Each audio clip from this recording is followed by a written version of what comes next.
ओम नमः शिवाय, जय महाकाल।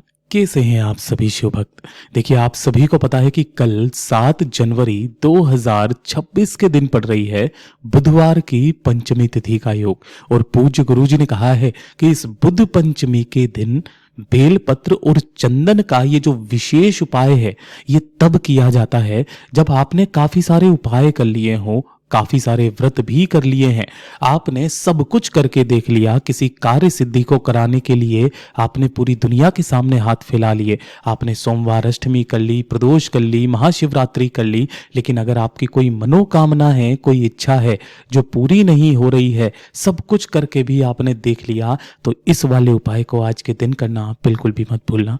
पूज्य गुरु जी की कथा से सुन करके और समझ करके इस पूरे उपाय को बहुत आसान भाषा में आप सभी लोगों को बताऊंगा, परंतु उससे पहले आप सबसे बस एक छोटी सी प्रार्थना करना चाहूंगा कि जो भी शिव भक्त पहली बार आए हैं, चैनल को सब्सक्राइब जरूर से कर लीजिएगा, और चाहे वीडियो को लाइक करें या ना करें, कमेंट बॉक्स में हर हर महादेव जरूर से लिख दीजिएगा।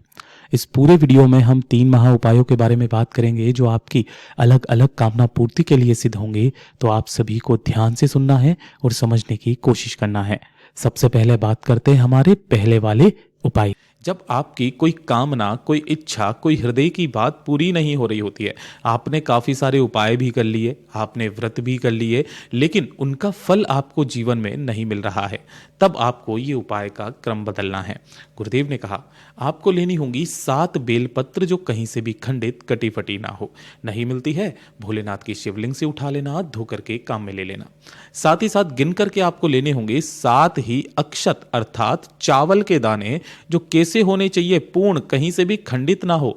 ध्यान रखना, महादेव पर कभी भी कोई खंडित चीज नहीं चढ़ती है। अगर आप भूलवश चढ़ाते हो तो आपको जो है पाप लगता है, इस चीज का ध्यान रखिएगा। तो पूर्ण चावल के दाने लेना है, और सबसे महत्वपूर्ण चीज, मार्केट से हर तरीके का चंदन आपको काम में नहीं लेना है। इस तरीके से जो ओरिजिनल लाल चंदन आपको मिल जाए, अगर कोई लकड़ी हुआ करे, आप इंटरनेट से इसे मंगा सकते हैं, तो इस तरीके से आपको लाल चंदन, ओरिजिनल लाल चंदन आपको लेना है, मात्र 1 चुटकी के बराबर। और 1 लोटा शुद्ध जल अपने घर का तांबे के कलश में, इन्हें लेकर के आपको पहुंच जाना है शिव मंदिर में, शिवलिंग के पास में। यहाँ पहुंचकर शिवलिंग के पीछे की तरफ आपको आसन लगा करके बैठ जाना है, जिससे आपका मुख उत्तर दिशा की तरफ में हो जाएगा। सबसे पहले आपको जो पूजा पाठ अर्चना करनी है वो करना। जब आप इस उपाय की शुरुआत करेंगे, तब सबसे पहले आपको जल से शिवलिंग का अभिषेक करना है। पूज्य गुरु जी ने तो यहाँ तक कहा कि जब आप अपने घर का जल इस शिवलिंग पर समर्पित करते हो, ओम नमः शिवाय मंत्र का स्मरण करते हुए, तो आपके घर की जितनी भी व्याधाएं होती है, जितने भी कष्ट होते हैं, वो सदैव के लिए समाप्त होते हैं, बड़े से बड़े दोष मिट जाते हैं। तो सबसे पहले आपको 1 लोटा शुद्ध जल यहां समर्पित करना है। जो भी जल जलाधारी से बहकर नीचे की तरफ आए, उसे अपने दाहिने हाथ में रोकना है, अपने दोनों नैनों पर अपनी कामना कह करके लगा लेना है। उसके पश्चात जब आप इस उपाय को करेंगे, तो सबसे पहले आपने जो लाल चंदन लिया है, इसी लाल चंदन में आपको अपने दाहिने हाथ की 3 उंगलियां, जैसे 5 उंगलियां होती है ना, अंगूठा और छोटे वाली उंगली को छोड़ करके ये जो 3 उंगलियां हैं, इन्हीं तीनों उंगलियों पर आपको चंदन लगा लेना है, लाल चंदन।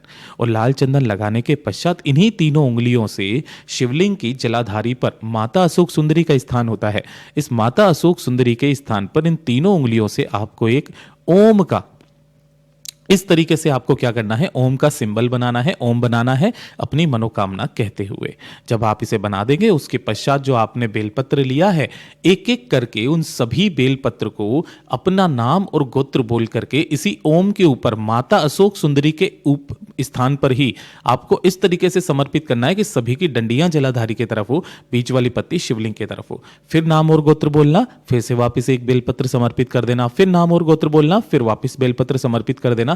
इसी तरीके से 7 बार आपको अपना नाम और गोत्र बोल करके 7 बेलपत्रियां समर्पित कर देनी है। समर्पित कर देने के पश्चात जो 7 चावल के दाने लिए हैं, अपने दाहिने हाथ की हथेली पर रखना और रख करके मुट्ठी बांध लेना। और मुट्ठी बांधने के पश्चात इस मुट्ठी को जलाधारी से स्पर्श कराकर अपनी कामना कह करके, जब आप शिवलिंग से, मतलब शिवालय से बाहर जाएंगे, तब शिवलिंग की चौखट पर अपनी कामना कह करके इन सभी चावल के दानों को शिवालय की चौखट पर रख करके चले आ जाना। आपकी जितनी भी कामना हो, चाहे कितनी भी देरी हो रही हो, वो सारी समाप्त हो जाएगी, आपकी बड़ी से बड़ी कामना पूरी होगी। गुरुदेव का बहुत अद्भुत और अचूक उपाय है, जरूर कीजिएगा। और ये दूसरे नंबर का तो उपाय आपको करना ही करना है, नंदीश्वर महादेव का उपाय, जो शूयशा वाला उपाय है, शायद आपको याद आ गया होगा। पूज्य गुरुजी ने कहा था कि अगर आपके कार्यों में देरी हो रही है, कार्यों में बाधाएं उत्पन्न हो रही है, कोई कार्य नहीं बन रहे हैं, चाहे वो नौकरी का कार्य हो, चाहे पदोन्नति का हो, चाहे कोर्ट कचहरी का हो, कोई विशेष हृदय की बात, कोई कामना है जो आप महादेव तक पहुंचाना चाहते हैं, गुरुदेव ने कहा चाहे कोई और उपाय करो या मत करो, लेकिन इस वाले उपाय को निश्चित रूप से करके आना। आपको 2 बेलपत्र लेनी है जो कहीं से भी खंडित कटी फटी ना हो, और साथ ही साथ आपको इसी तरीके से लाल चंदन, जो ओरिजिनल लाल चंदन मिल जाए ना, तो इस तरीके से आपको ले लेना है। और 1 लोटा शुद्ध जल अपने घर का लेना है, तांबे के कलश में। इसी के अंदर आपको थोड़ा सा 2 से 4 बूंदें मिला लेनी है गंगा जल की। ठीक है, मिला ली। इन सभी को लेकर के आपको भोलेनाथ के मंदिर में ही जाना है, शिवलिंग के पास में। जैसे ही आप शिवलिंग के पास में पहुंचोगे, शिवलिंग के पीछे की तरफ आसन लगा करके बैठ जाना, उत्तर दिशा की तरफ में मुख करना, और जो आपने 1 लोटा शुद्ध जल लिया है जिसके अंदर गंगा जल डाला है, उस गंगा जल वाले जल को दोनों हाथों में लेकर भोलेनाथ के शिवलिंग पर जब आप जल समर्पित करेंगे, तो धार आपको महादेव की शिवलिंग के ठीक शीर्ष पर लगानी है। उसके पश्चात इसी वाली धार को आगे की तरफ बढ़ाते हुए कहां तक आपको जल की धार लगानी है? जलाधारी तक, यानी कि इस तरीके से जल की धार जो है वो जलाधारी तक लेकर के इसी क्रम में आपको कलश को आगे तक लेकर के आना है।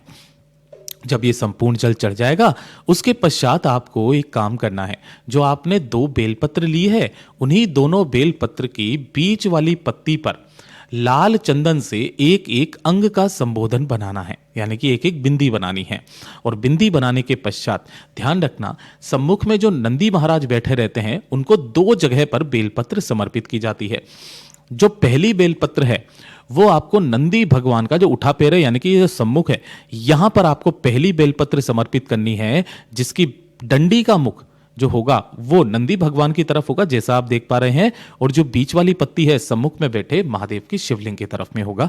अपनी कामना कह करके करना। उसके पश्चात दूसरी बेलपत्र जो है नंदी भगवान के मस्तक पर समर्पित की जाती है, जिसमें डंडी का भाग इधर नीचे की तरफ होता है और ये जो पत्ती है ये ऊपर की तरफ में होती है। दोनों ही जगह पर आपको एक एक बेलपत्र अंग का संबोधन लगा करके समर्पित करना है। उसके पश्चात जो नंदी भगवान का उठा पैर है, उठे पैर के तरफ वाला जो कान है, इसी कान के अंदर आपको 3 बार एक शब्द बोलना है। पहले शूयशा शूयशा शूयशा 3 बार बोल करके उसके पश्चात अपनी मनोकामना आपको कहनी है, यानी कि मनोकामना कहने से पहले आपको 3 बार एक शब्द का स्मरण करना है, शूयशा शूयशा शूयशा, और उसके पश्चात अपनी मनोकामना कह देनी है। पूज्य गुरुजी ने कहा जो भी भक्त इस उपाय को करना स्टार्ट कर देता है, ज्यादा से ज्यादा जब वो 3 से 4 बार इस उपाय को कर लेता है, उसी में उसकी मनोकामना पूरी हो जाती है, उसी में उसके कार्य बनने लग जाते हैं। पूज्य गुरुजी का बहुत अद्भुत और अचूक उपाय है, जरूर कीजिएगा। बात करते हैं तीसरे वाले उपाय की। तीसरा वाला जो उपाय है ना, अगर आपके जीवन में किस्मत आपका साथ नहीं दे रही है, दुर्भाग्य आपका पीछा नहीं छोड़ रहा है, जिस कार्य में आप हाथ डाल रहे हैं सफलता नहीं मिल रही है, आपने कुछ करने की सोची नहीं कर पा रहे हो, घर वाले आपको ताने मार रहे हैं कि आप जीवन में कुछ नहीं कर सकते हो, एक छोटा सा काम करना मात्र। गुरुदेव ने कहा कि 1 लोटा शुद्ध जल अपने घर का तांबे के कलश में लेकर के इसके अंदर जल भर करके और थोड़ा सा गंगा जल इसी के अंदर मिलाकर एक सबसे प्रमुख चीज जिसे कहते हैं कमल गट्टा, मात्र 1 कमल गट्टा इसी वाले जल के अंदर आपको डाल लेना है। और डालने के पश्चात इस जल को लेकर के आपको आपके घर के आसपास जो भी भोलेनाथ का मंदिर हो वहां पर आपको पहुंचना है। भोलेनाथ की शिवलिंग के पीछे की तरफ में आपको खड़े होना है, जिससे आपका मुख उत्तर दिशा की तरफ में हो जाएगा। दोनों हाथों में आपको इस तरीके से उस कलश को पकड़ना है और जिसके अंदर आपने कमल गट्टा डाला हुआ है, इस तरीके से लेकर के इस कलश को शिवलिंग के ऊपर से आपको 7 बार घड़ी की सुई की दिशा में घुमाना है और उसके पश्चात 3 बार अपने ऊपर से घुमाना है। इस तरीके से घुमा करके इस संपूर्ण जल को अवधूतेश्वर महादेव का ध्यान करते हुए शिवलिंग के ठीक शीर्ष पर समर्पित कर देना, श्री शिवाय नमस्तुभ्यम मंत्र का स्मरण करते हुए। जो भी जल जलाधारी से बहकर नीचे की तरफ आएगा, आपको उस समस्त जल को रोकना है, अपने दोनों नेनों पर लगा करके अपने ऊपर छींट लेना है। पूज्य गुरु जी ने कहा कि जो सोमवार पड़े, जो प्रदोष पड़े, जो शिवरात्रि पड़े या जिस दिन, मात्र हफ्ते में एक दिन, गुरुदेव ने तो यहां तक कहा डेली जल चढ़ाना स्टार्ट कर दीजिएगा, मेरा बाबा उतने में ही आपके सारे रास्ते खोल देगा। पूज्य गुरु जी के ये सभी उपाय बहुत ही ज़्यादा खास और अद्भुत है, ज़रूर कीजिएगा। वीडियो पसंद आए तो लाइक करना, चैनल को सब्सक्राइब ज़रूर कीजिएगा।